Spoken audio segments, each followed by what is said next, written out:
Oh, hello, old friend. I missed you. This is my seed storage. Welcome back to Chaos Maker's Hobby House, and today I'm going to plant my seeds for the season. I swear I wait all winter for this moment, and it's finally here. Now, don't be intimidated by the organization level of my seed box, because that only happens once a year, and it's now. It happens now. Other than now, there's seeds everywhere, but I have to get them organized, or else planting season's just a chaotic mess. Now this is actually a bead storage setup for like crafting beads and little gems and jewelry and stuff like that. I use it because when I have open seed packets, it's a mess. I end up spilling seeds everywhere. I used to just keep them in a big tote, and they would end up at the bottom, just loose mystery seeds. So this is the method I found that works for me to keep things organized.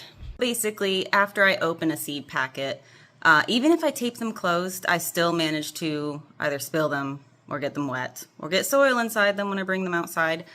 So these little plastic, they're kind of like Tic Tac containers.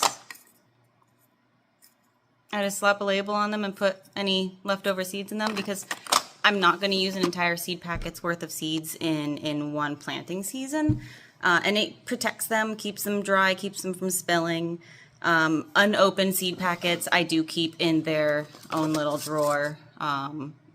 And if it's a seed that I'm unfamiliar with that has, instructions and details on the back, then I may even just keep the empty seed packet in that drawer just so I can reference it. But for the most part, any seeds I'm familiar with, once they're open, they go into those little Tic Tac containers, because they are going to get wet. They are going to get dirt in them. It's going to ruin the seeds.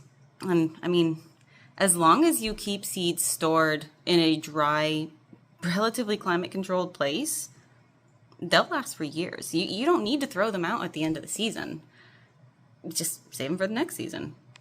I want to say my only gripe about this setup is when you get to the larger things, like if I can get them out, my hands don't like to work that well. There we go. If you get to the larger things like peas, you end up only being able to keep a handful in there because they don't fit that great. But then I just have multiple containers with the same peas in them. Same thing with beans. I mean, it works out for me. But you got to find what works for you. And I've tried the little plastic, like Ziploc seed baggies, and they just, oh, it's broken. And they don't work for me. They still just all end up buried at the bottom of a box. And I spill them and, again, get dirt in them. This way I can just grab a little container, shove it in my pocket, run outside, toss a couple in the soil for direct sowing, and we're good. Hopefully those windows don't blow out the picture too much here. But it's seed starting day. I do start quite a few of my seeds indoors, 6 to 8 weeks before our last frost, to get them a good head start, because we have pests here that are horrible. And if you don't get an early start on them, the pests will end up just taking out your plant before you even get a harvest. So I figured I would take you along and kind of show you some of the things that I will be planting this year, why I plant certain varieties, what I like about other varieties, and some of the new things I'm trying, because I did expand my garden bed this year quite a bit. I think I almost doubled the amount of size that I had. So I'm going to be trying a lot of new things. Things that up until a few months ago, I didn't even know existed. And just for some clarification, today we are starting the summer crops, the frost tender crops. I already have the cooler weather crops, the carrots, the brassicas, garlic was planted a long time ago, potatoes, they're already in the garden. So we won't be really covering any of those now. I've already got peas out there as well, and those are better direct sown anyway. So today will be all the summer crops. Now, just as a personal preference, some of the things that I use to start my seeds, use whatever works for you. If you have something better, I would love to hear it. this is just what's always worked for me, and I stick to what I know generally. But I start with a seed starting mix that is basically a compressed brick of coconut coir. It doesn't have any nutrients in it. So this is something that you use only to start your seeds. Once your seeds get their true leaves and outgrow your little seed starting tray, you need to up pot it with some potting soil. So you do need to keep that in mind, that this is really just to get the seeds started. It is good for retaining moisture, and that's one of the number one issues with seeds is if they dry out, they die. They won't germinate. But you also have to be careful, because if you get them too wet, you can just cause them to rot. So with this, I have found that I don't really need to water them very often, if at all. I started some flowers last weekend, I want to say. Most of them have already germinated, and I haven't watered those since the day I planted them, and the seed starting mix still has plenty of moisture in it, so it saves a little bit of the guesswork out of it. It's the option that works for me. But again, if you have other options, other things that work for you, I would love to hear it. I'm always looking for ways to improve the process. And the reason it's wrapped up is because I already used a bit of it for those flower seeds that I started last week.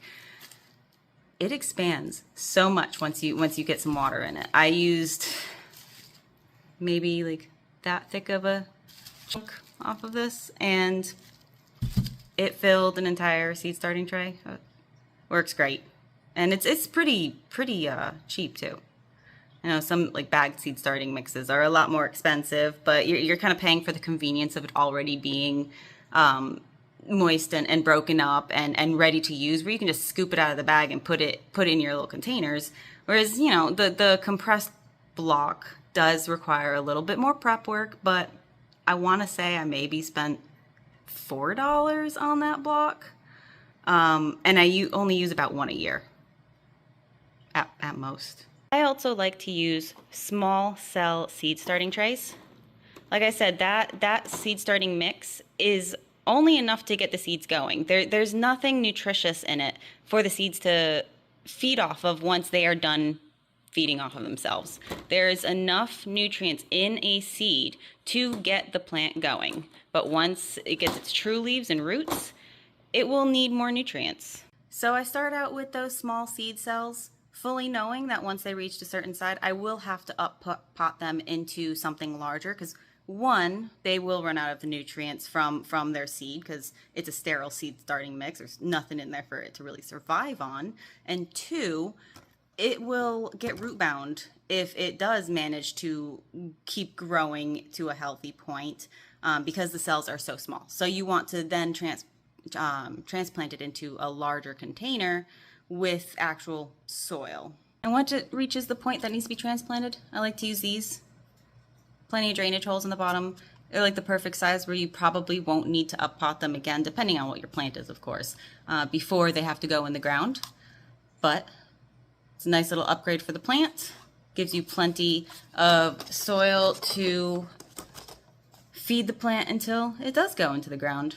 And also, the set that I got actually comes with a holding tray, so you can easily move it around as well when you're hardening them off, taking them from inside, getting them used to outside on warm days, bringing them back in. So when you eventually do move them outside, they are not shocked to the point where they can't transition to the change in light, the change in humidity, the wind, the temperature fluctuations, which will cause them to die. They may just wither up, they can't handle it, or they may even get dampening off, which is where they kind of rot at the stem right where it meets the soil level.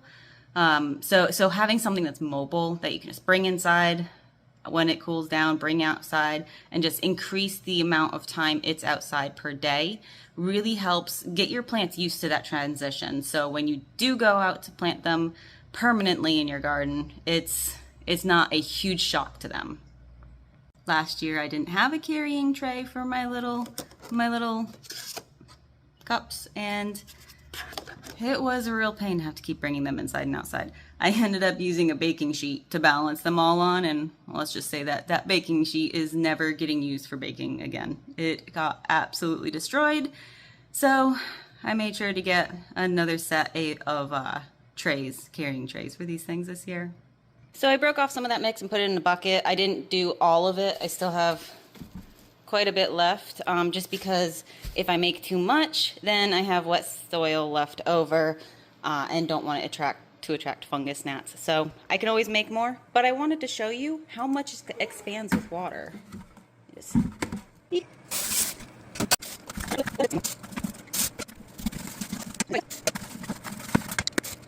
It's not absorbing water as fast, so the little bit of dry bits that are left, I'm just going to try to break up and mix in so they can absorb any of the excess.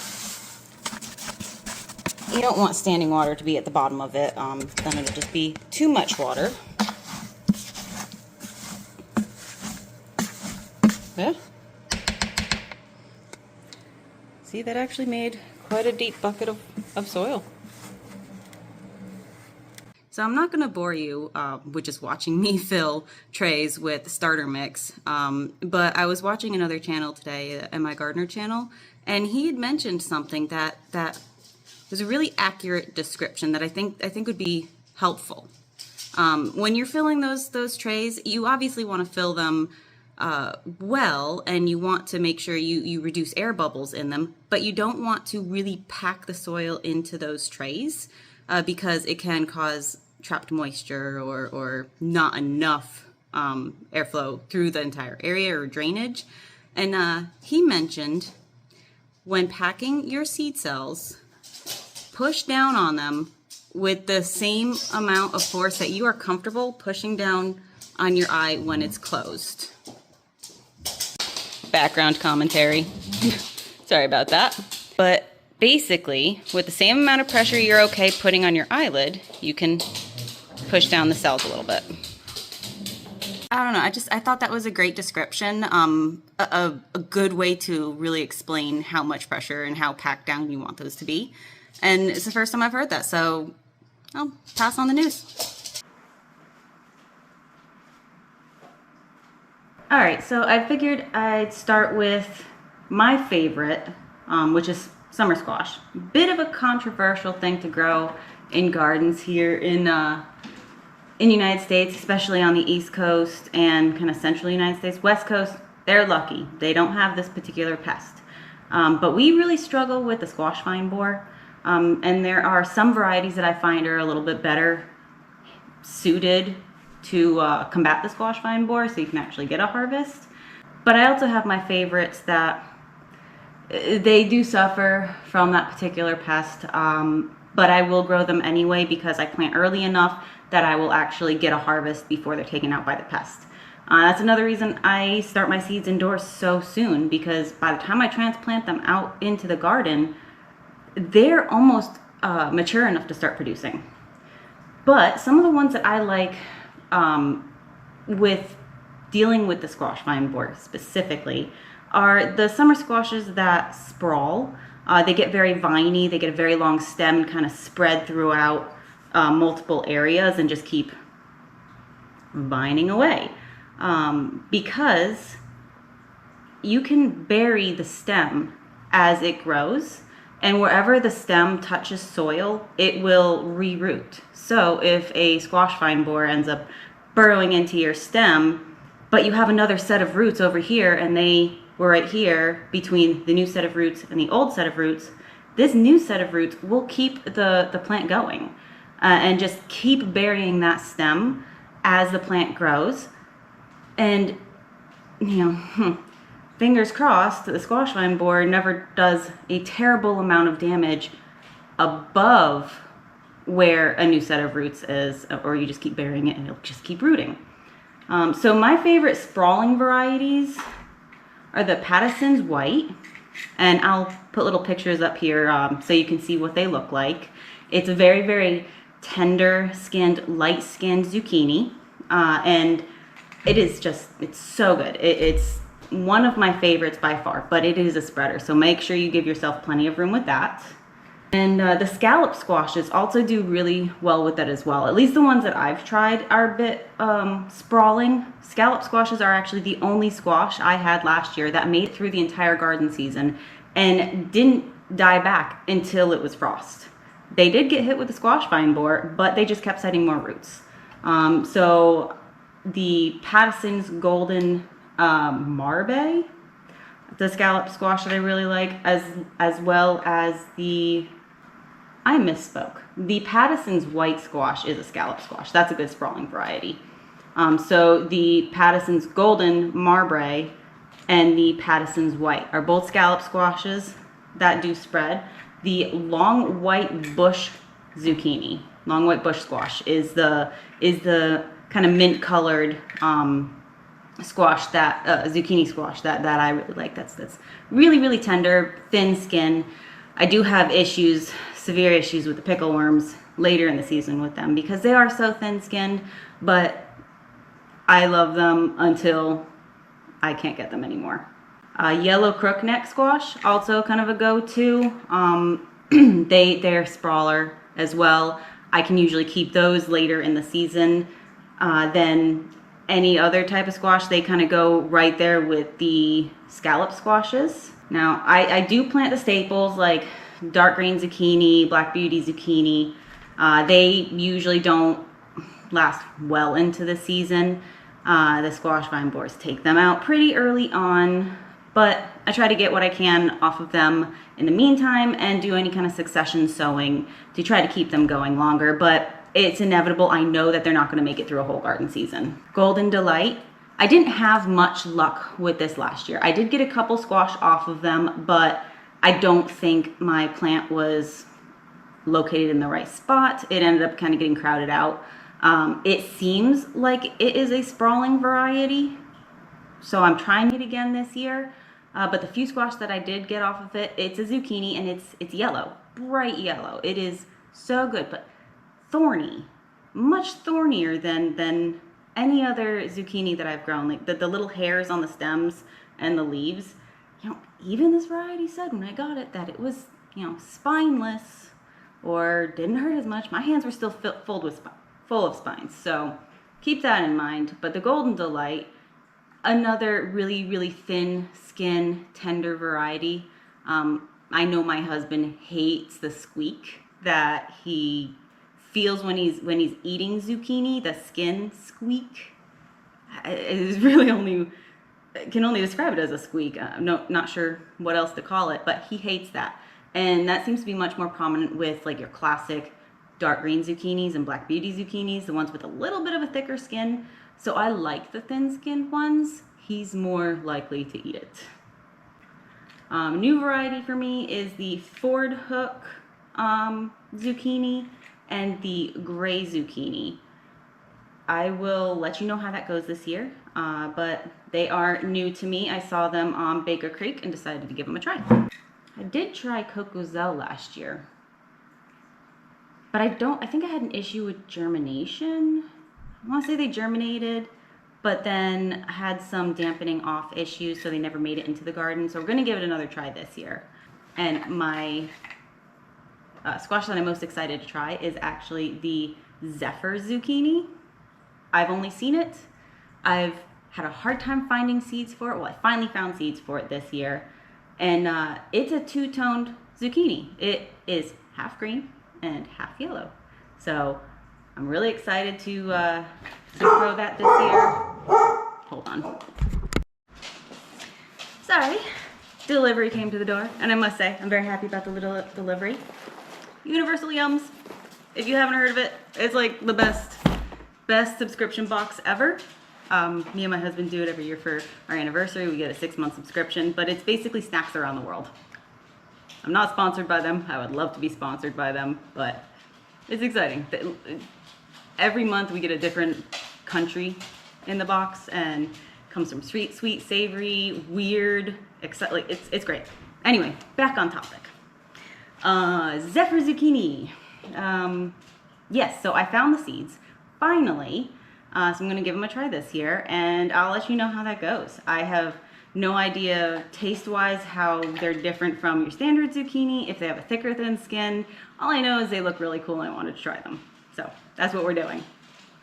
I do grow a lot of varieties. Like I said, squash is my favorite, and since they don't usually last all season, well, most of them don't, I plant a lot of them to make sure I get a surplus. I can preserve and store and save for later in the season if the pests do inevitably take the plant. Now, when I plant seeds, I've always gone with the plant 2 to 3 times as deep as the width of the seed. I know a lot of seeds come with instructions on the back of the package, but like I said, I don't really keep the packages unless it's a new seed for me. And I've always just run with the 2 to 3 times as deep as the width, and it's always worked for me.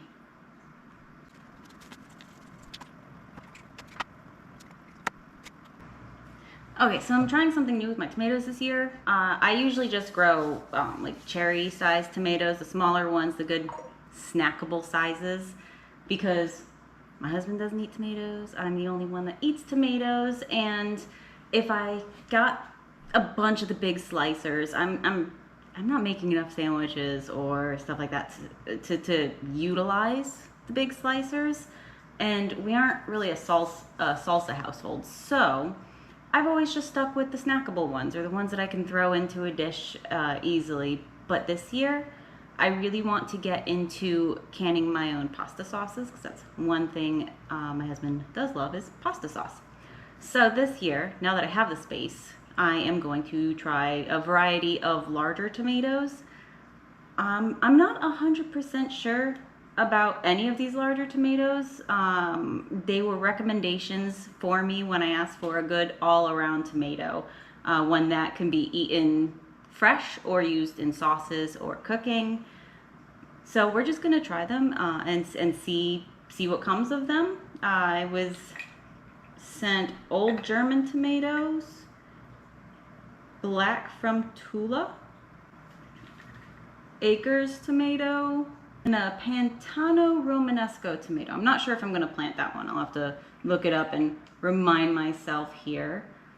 But one thing that I have never heard of before, well, I just found out about it a few months ago, is a lychee tomato. They are apparently, I guess they can be a perennial tomato, but they grow on a thorny bush, like extremely thorny. I was warned, do not touch it. But they taste like a cherry and a tomato had a baby. They taste like a cross between them. And I'm really curious. I've never heard of them. I've never tried them. So we're going to try lychee tomatoes, like one plant, see if I like them, and go from there. But my tried and true small varieties are Champagne Bubbles cherry tomato. It is a very, very fruity, thin-skinned, juicy cherry tomato. I will always have them in my garden, no matter what. They are a staple to my garden, as well as Tidy Treats cherry tomato, but that's just because of their size. They are an extremely small one. They're not a spoon tomato. They're not that small, but they are one of those that I can just go out in the garden and pop a few for a snack. They are my fresh eating as I graze while doing garden chores. Okay, so I actually had to Google some of the larger tomatoes just because I'm so unfamiliar with large tomatoes, just to see what each one is known for or can be expected from each one. The Acres tomato is indeterminate, 4 to 5 feet in height, and they call that compact. Okay, but they have a nice red tomato, a very, very classic round red tomato. See if you can see that. Yes, I'm Googling each of these tomatoes because that's how unfamiliar I am about them. I'm learning with you. The black from Tula is absolutely stunning. Not sure if you can see that color, but it's a nice kind of burgundy with a dark chocolate colored flesh. Regarded as one of the best tasting tomatoes. Okay. So that's information about the black from Tula tomato. I didn't purchase these seeds. They were sent to me from friends that said, if you're looking for a good all around tomato or something, you know, in this category that you had mentioned, here, try these. So I'm trying them. I know absolutely nothing about these tomatoes, but I like to try new things. So I've got one more, the old German tomato. Let's Google that one.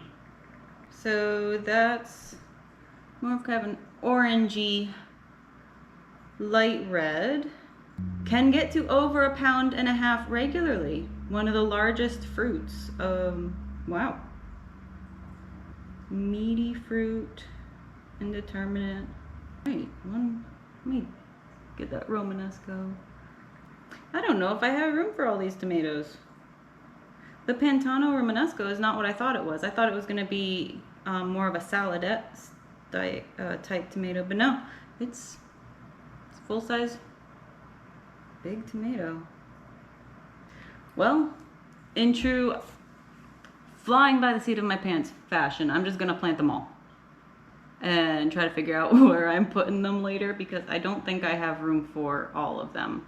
My garden, even though I've doubled its size, it's still relatively small. I have a very small plot of land, so we'll see how it goes. If you have any thoughts on these tomatoes, let me know. Let me know what you like or didn't like about them, or if you have an even better suggestion for an all-around large tomato that is good for fresh eating and cooking with and making sauces out of. I'm always looking for space-saving ideas. So if I can replace 3 tomatoes that each of them brings something different to the table with one that brings all of those to the table, that's just more space for me to plant other things. Because, you know, tomatoes take up a good amount of space. And being that I'm the only one eating them, I really don't want it to go to waste or be knocking on all my neighbors' doors. Hey, you want tomatoes? I've got too many. I mean, they don't mind, but still, there comes a point where they don't want any more either.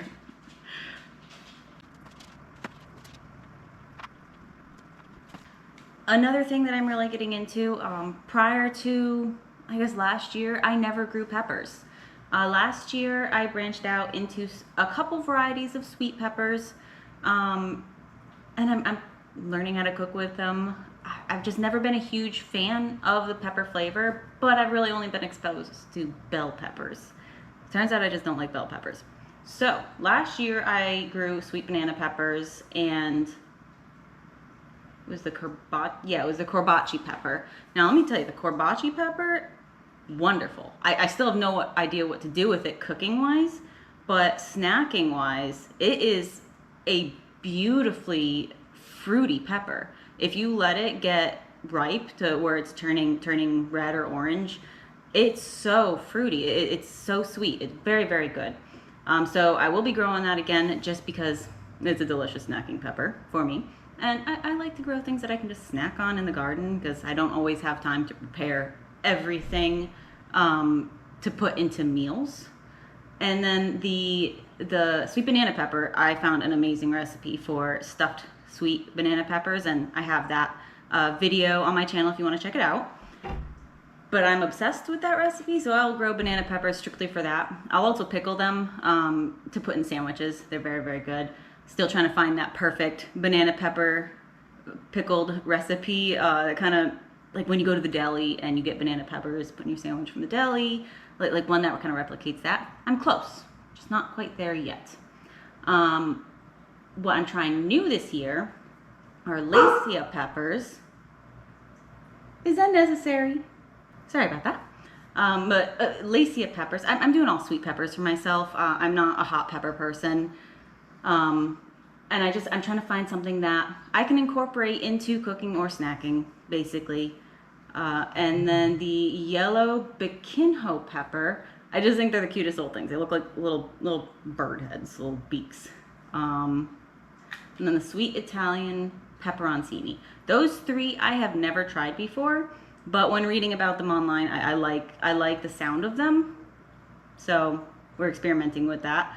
And I always grow hot cow horn peppers for my mother-in-law. She absolutely loves cow horn peppers. More power to her, but I always start seeds for her, and I'll start extra seeds of all the sweet peppers as well, because they are pepper people. My in-laws are definitely pepper people.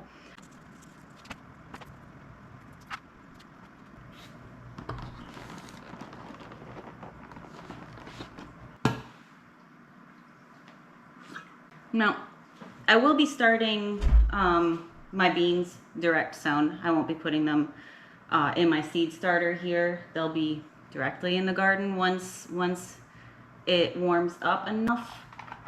They do better like that. They don't transplant well. But my go-to, I always have Kentucky Wonder pole beans. That's just a staple. That's usually what's around my arch. But this year, I actually got some new beans that I'm really excited to try. Okay, so we've got the purple teepee. That is supposed to be a bush bean. The Blauhilde, correct me if I'm saying that wrong, is a vining bean, so that will need to be trellis. So I'm probably going to do one side of my bean trellis as the Kentucky Wonder and the other the Blauhide, and then the Red Swan bush bean. Definitely wanting to expand the colors this year. I had my first purple beans last year, which were awesome. It threw everyone I told about for a bit of a loop when I would give them a bag of green beans. They'd see the purple and be like, oh, that's awesome. And then they cook them and they turn green. I'm like, oh yeah, I should have mentioned that. But the thing that makes them purple goes away when they're cooked. So, but still, it makes for really, really pretty trellis. And then I have some various bush beans and so on. Grew the French bean contender bush bean last year, and it was good. It wasn't as prolific as I was hoping, and if they got too big, they ended up getting that string in them that you kind of have to peel out, which it's too much work for me. Got Blue Lake bush beans and the French bean Maxador that I will try. I haven't tried these yet, but I've heard good things. A lot of people talk about them, so. Oh, it was the Purple Queen that I planted last year that threw everyone for a loop when it turned green when they cooked. Those were really good. They are supposed to be a bush bean, but those things vine like crazy, so I'll be planning around that this year. Now, I do want to try ground cherries this year. I've never grown ground cherries, but it's definitely on my list of things to do. I've got two varieties that friends sent me. I've got the Poha. Stupid hands. And this is why we like containers, because I drop things. Okay. So I got the Poha berry ground cherry and then the pineapple ground cherry. I've never even tried these, like, at all. Never tasted the fruit, so I have no idea what they taste like. But I love the concept of them, and if they're as sweet as they sound, I'm sure I'll love them. So I'll be planting these as well. Another thing, honestly, I have never tried, which is kind of unheard of considering I live in the South, is okra. I mean, well, so I've tried it. I've tried pickled okra. I love pickled okra, but I've never tried fresh okra. We're gonna try it this year. Instead of growing eggplant this year, because it just goes to waste. We can't eat it fast enough and get so sick of it after a short period of time. So I'm just not going to plant okra this year, or sorry, eggplant this year. We're gonna substitute that with okra. I don't know. My husband always makes faces and tells me how slimy it is, but the pickled stuff, yeah, there's a little bit of slime there, but it doesn't bother me at all. I'm not, I don't have as many issues with texture as he does, so we'll see. And worst comes to worst, with everything I plant, if we end up not liking it or can't use all of it, I've got plenty of people that will. So the Poha berry ground cherries supposedly is tangy, fruity, and tart. It kind of tastes tropical from what I've looked up. And then the pineapple ground cherry, well, obviously it's in the name, pineapple. It tastes like tropical pineapple. So we will see how those go. And the variety of okra I'm trying is the Clemson Spineless. That's the one I could find. I'm hoping it's a good starter one, a good introductory okra, but we'll see.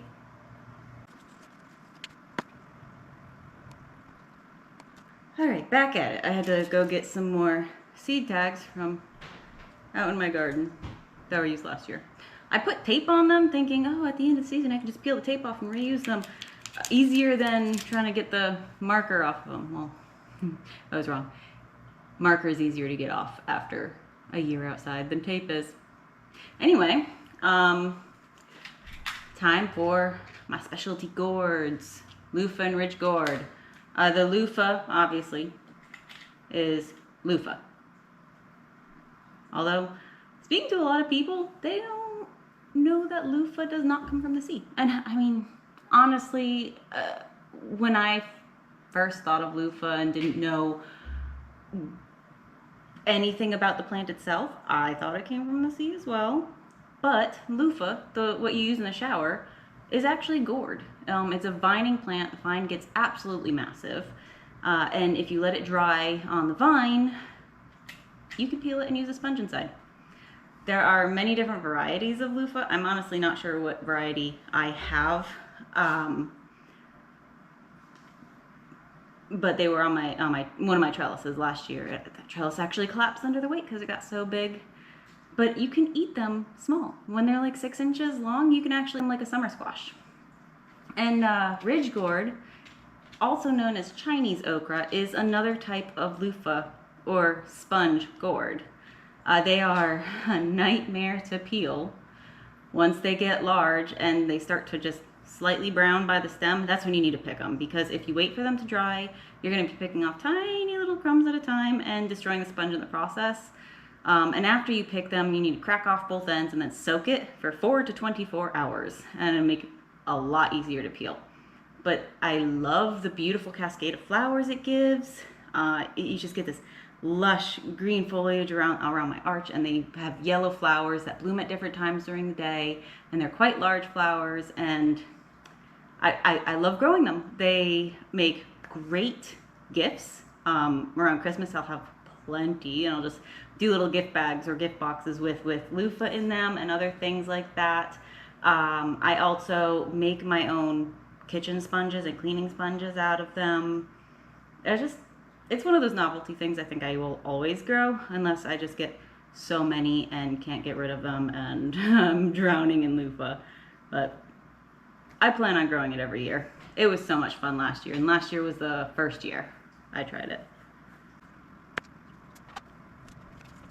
All right, now a lot of people don't suggest starting melons indoors. They say those are best done direct sown. I've always started some indoors and direct sown some, and I haven't really noticed a difference doing so. I figure as long as you don't disturb the roots when transplanting, they generally do okay. Now for watermelon, I'm not going to be growing Sugar Baby this year. I've tried multiple times in a year. They always stay so small, and the payout is just not worth it for me. But I did grow Orange Tender Sweet watermelon last year, and forever from now on, unless I find something out of this world that beats it out of the park. I did get a couple different orange melons this year, so who knows, we might find a replacement. But Orange Tender Sweet is so good. I can't even describe the flavor. It is juicier than any red watermelon that I've tried, and sweeter. And the smell, out of this world. So Orange Tender Sweet is definitely making it on the list. I tried growing Black Diamond watermelon last year. It was started way late in the season.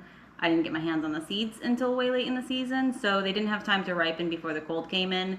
I did harvest one, and it was quite a letdown. It looked like it was ripe. All the signs pointed to it being ready and ripe, but It wasn't. There was no color inside, so oh well. And then I got 2 new ones, both orange varieties from Baker Creek. Got the Cajo watermelon, which is a smaller icebox melon, 2 to 4 pounds. So I'm thinking I could probably grow this one over a trellis. And then the Linahau Sweet Glow. I've just heard amazing things about this being just incredibly sweet, and I'm curious to see if it will be sweeter than my Orange Tender Sweet. We'll see.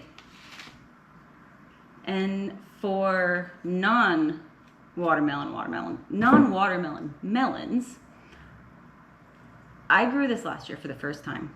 It is the Ananas d'Amérique cantaloupe, or it may be, some places I look say it's a cantaloupe, some don't. I'm not 100% sure. Some just refer to it as a melon. But it has that vining on the outside, like a, what is it? A muskmelon? Is that the right one? No. Honeydew. Honeydew? No, cantaloupe. There you go. It has the vining on the outside like a cantaloupe, but it's not orange flesh. It's not green flesh. It is this, I don't know, cream colored flesh. It is so good though. It reminds me of a cross between a honeydew and a cantaloupe. It doesn't have that real musky flavor like you can sometimes get with a cantaloupe. And it's so incredibly juicy.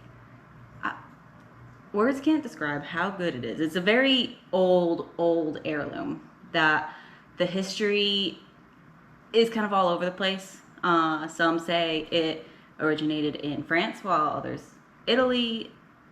I don't know the background behind it. If you do, I would love to hear it. It's delicious, and I'll grow it forever. And it's prolific. Now, I tried growing honeydew last year. I don't know what happened. Timing was wrong. Pests got to it. I don't know. It didn't work out. So we're gonna try again this year. And one thing I've been wanting to try was cucamelon. I know not technically a melon, but they sound cool. I mean, a mouse melon, just tiny, teeny little melons that look like cucumbers. I figure another just garden snacky thing. I've heard they become very overwhelming. You get more than you know what to do, and once you plant them, they're probably going to reseed themselves forever. But I'll put them someplace where they won't be a problem. See if I like them. No big deal. Anything that I can snack on while actually working in the garden, I'm okay with. One thing I definitely know I will not be planting again is the banana melon. I finally did get a melon that wasn't attacked by pickle worms. It isn't good. I did not like it. Not at all. Now, my farm friend, she loved it because she doesn't particularly like the super sweet melons. It wasn't my thing. It was weird. Would not recommend. Not worth the space it takes up. So, not doing that one.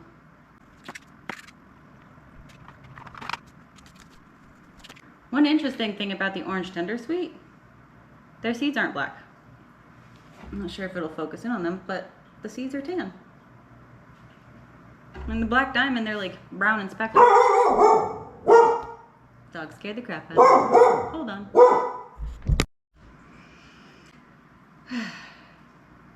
Chaos makers, you know.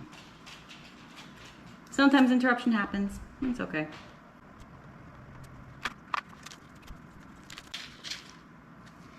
Judging by the picture, I kind of expected this to be a large melon. It doesn't have the size on the back to see how big it actually gets, but look at how tiny those seeds are. I don't know if it's just a large melon with small seeds or what, but I mean, Sugar Baby has bigger seeds than that.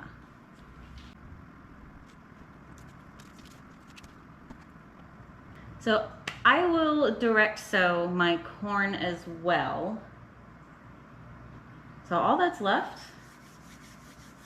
that isn't getting direct sown or hasn't been started yet are herbs. My flowers, I have some artichokes and rosemary up there that I already started. But for this round, we'll just do some basil, some catnip, parsley, and grapefruit mint. I usually don't grow mint because it is so invasive. But these herbs are going to be going on planters that hang on the fence that are separate from my garden. And hopefully get shaded out just a little bit to keep them from bolting. But I figure we'll try this grapefruit mint. It smells like grapefruit.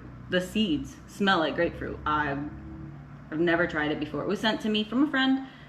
And yeah, we're just trying new things this year.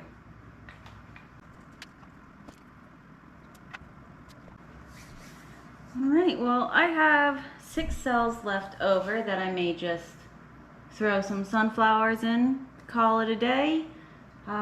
Usually I direct sow those, but I like to experiment with starting different things indoors. Now, my seed starting trays do have lids, humidity lids. I really do think that those help retain some of the moisture, and if the humidity is too low when a seed does germinate, sometimes the leaves will actually get stuck in the seed casing, and you could damage it trying to pull it off. It won't really be able to get the seed casing off of itself, and it could damage the seedling. By keeping it in a humid environment, less chance of that happening. Well, that concludes this wave of seed starting indoors. I have a tendency to find things before seed starting is really over that I want to try, or remember I have and forgot to plant, so on and so forth. But this is going to be the brunt of it. I do usually pack multiple seeds into one cell. I will separate them later. So for now, these are going to go in my guest bedroom where the pets can't get to, in front of a window. But I do supplement with grow lights because that window doesn't get direct sunlight. It works fine for me.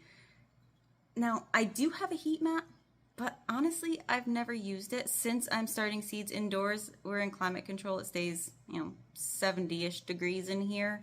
I haven't had any issue with germination in that temperature. Well, thank you for joining me. My cat is about to investigate what it is I'm doing. So I better get this closed up before he gets any bright ideas. Hi, old man. All right, I'll keep you posted, and if anything starts to grow or I come up with new things that I want to plant.